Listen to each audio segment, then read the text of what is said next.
Assalamualaikum warahmatullahi wabarakatuh, teman-temanku yang saya hormati dan saya muliakan. Pada kesempatan ini kita membahas tentang perkumpulan tahlilan. Jadi perkumpulan tahlilan ini sebenarnya boleh ataukah tidak? Kalau misalkan boleh, adakah ketentuan-ketentuan yang perlu kita perhatikan? Nah, ini penting kita bahas karena perkumpulan tahlilan ini sering disoroti oleh teman-teman sebelah. Jadi banyak kajian-kajian mereka, ceramah-ceramah mereka yang menyatakan bahwa tahlilan ini termasuk perbuatan mungkar, termasuk perbuatan tercela, termasuk perbuatan yang haram. Nah, sekarang kita pertegas berdasarkan referensi, bukan berdasarkan hawa nafsu. Saya pakai referensi hasil pemikiran para ulama karena saya yakin para ulama adalah mereka sangat paham terhadap Al-Quran dan hadis. Mereka punya kompetensi yang sangat memadai untuk memahami Al-Quran dan hadis dan juga cara beristinbat dari Al-Quran dan hadis itu sendiri.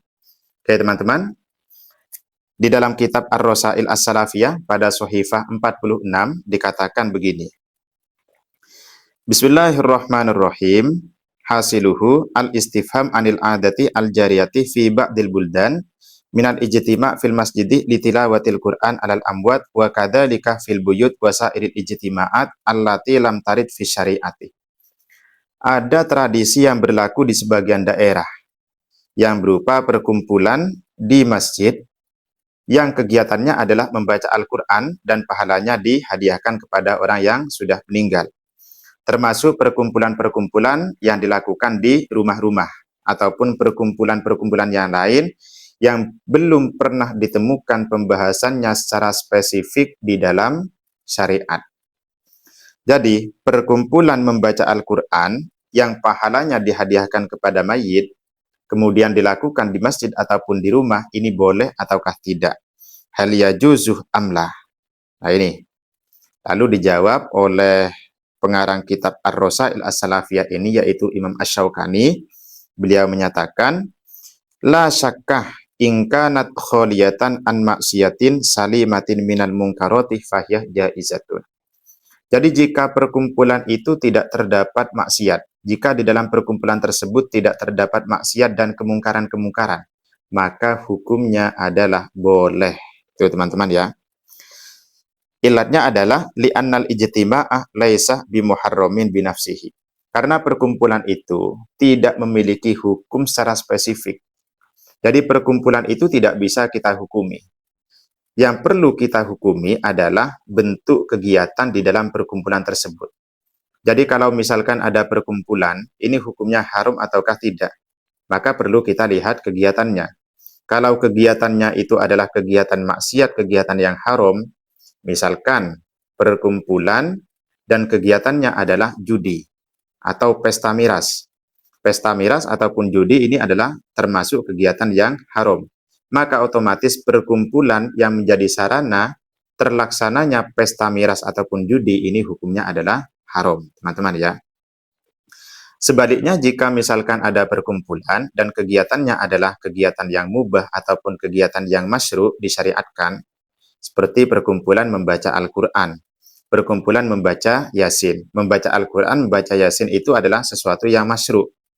Maka otomatis perkumpulannya juga masyru'. Nah itu teman-teman ya. Di sini dilanjutkan, la siyama idza kana li tahsili ta'atin katilawatin wa nahwiha.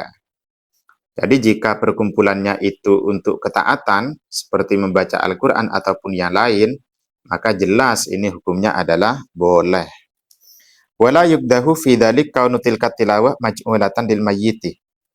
Dan perkumpulan itu tidak menjadi cacat hanya disebabkan bacaan-bacaan itu dihadiahkan kepada mayit. Jadi meskipun bacaan-bacaan Al-Quran ataupun Yasin itu dihadiahkan, diperuntukkan kepada orang yang sudah meninggal, ini tidak mempengaruhi terhadap kebolehan perkumpulan tersebut. Faqad waradah jinsut tilawah minal jama'ati lil mujtami'in kama fi hadithi iqra'u Yasin ala mautakum.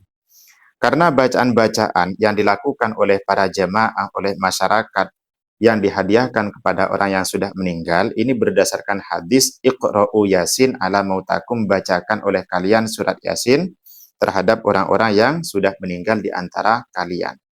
Jadi dasarnya adalah ini. wa huwa haditsun hasanun, hadisnya adalah hadis hasan. Wala farqah baina tilawati yasin minal jama'ati al-hadirin indal mayyit au ala qabrihi wa baina tilawati jami'il Qur'an au ba'dihi limayyitin fi masjidihi au baitihi.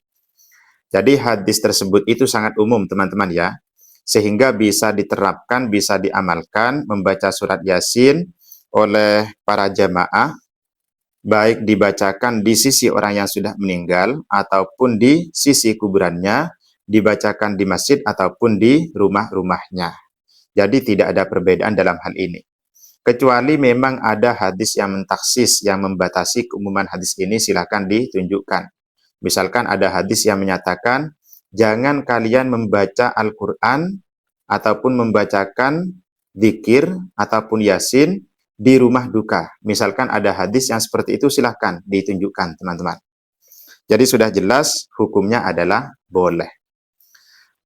Bahkan di dalam kitab Al-Buraiqah Al-Muhammadiyah pada jilid 2 Shahifah 124 juga dikatakan, I'lam annal asla fi jinsi hadzal bab anna lil insan ayyaj'ala thawaba amalihi li ghairihi minal amwat wal ahya hajjan aw salatan aw shauman aw sadaqatan aw ghairaha katilawatil Qur'an wa sa'iril adkar.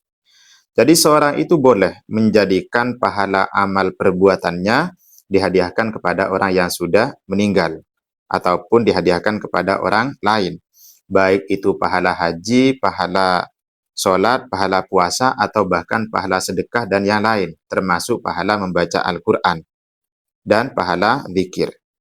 Fa'idha fa'ala syai'an min hadha wa ja'ala thawabahu li ghairihi jazah bila syubhatin wa yasiluh ilahi inda madhabi ahli sunnah wal jamaah. Dan pahala yang dihadiahkan itu akan sampai kepada orang yang dikirimi pahala kepada orang yang sudah meninggal menurut pendapat atau madhab ahli sunnah wal jamaah. Nah itu teman-teman ya, saya kira ini sudah bisa menjawab bahwa tahlilan itu hukumnya adalah boleh. Kemudian terkait dengan suguhan-suguhan dalam kegiatan tahlilan itu hukumnya gimana? Nah ini perlu kita bahas teman-teman. Dalam kitab Majmu' Fatawa wa Rasail karya As-Sayyid Alawi Al-Maliki disebutkan, wa amma ma yasna'uhu aqribul mayyiti minat tu'ami wa jam'in nasi alaihi. Sedangkan makanan-makanan yang dibuat oleh keluarga duka, kemudian mereka mengundang masyarakat berkumpul di rumahnya, fa in kana li qiraatil Qur'ani wa nahwiha mimma yurja khairuhu lil mayyiti fala ba'sa. Jika tujuannya untuk pembacaan Al-Quran ataupun zikir yang pahalanya dihadiahkan kepada si mayit, maka boleh. Jadi keluarga duka itu boleh membuat makanan, boleh mengundang masyarakat ke rumahnya jika tujuannya untuk tahlilan, membaca surat Yasin, membaca zikir, membaca tahlil yang pahalanya dihadiahkan kepada si mayit. Ini boleh teman-teman. Wa in kana li ghairi dzalik fayukrahu. Jika tidak sedemikian, artinya memang murni berkumpul untuk makan-makan, mengadakan pesta di rumah duka, maka hukumnya makruh. Ini teman-teman ya. Jadi yang makruh itu jika tidak ada kegiatan-kegiatan yang bermanfaat. Jadi memang murni mengadakan pesta, makan-makan, walimah di rumah duka. Nah, sebagai catatan terakhir ini.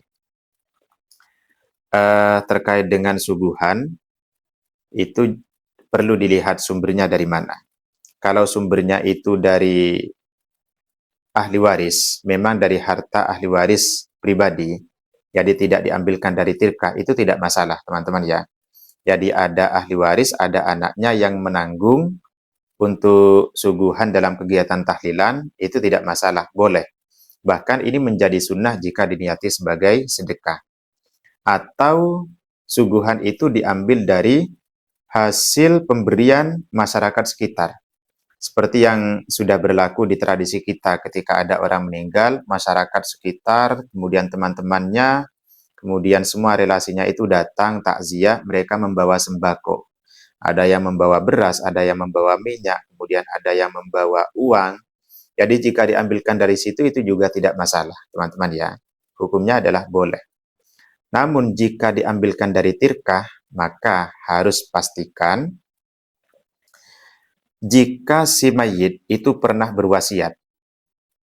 nanti kalau saya mati, tolong tahlili saya, kemudian untuk biayanya ambilkan sepertiga dari harta peninggalan itu. Ini boleh teman-teman ya, jika pernah berwasiat, tapi kalau diambilkan dari tirkah berdasarkan wasiat itu tidak boleh melebihi dari sepertiga harta. Atau tidak berwasiat. Kalau tidak berwasiat, maka perlu dilihat apakah ahli warisnya itu ada yang masih kecil, ada yang mahjur alaih, ada anak balita, bayi, atau anak kecil yang belum balik, atau ada yang gila, atau ada yang mahjur. Maka jika tidak ada yang mahjur alaih, tidak ada anak kecil, tidak ada balita, tidak ada yang gila, dan semacamnya, jika semua ahli waris sepakat untuk mengadakan tahlilan dan biayanya diambilkan dari tirkah, hukumnya boleh. Itu teman-teman ya, asalkan semuanya sepakat, semuanya ridho. Tapi jika ada ahli waris yang tidak ridho, semuanya itu sudah balik, sudah rosyidan, tapi ada satu yang tidak ridho, maka tidak diperbolehkan.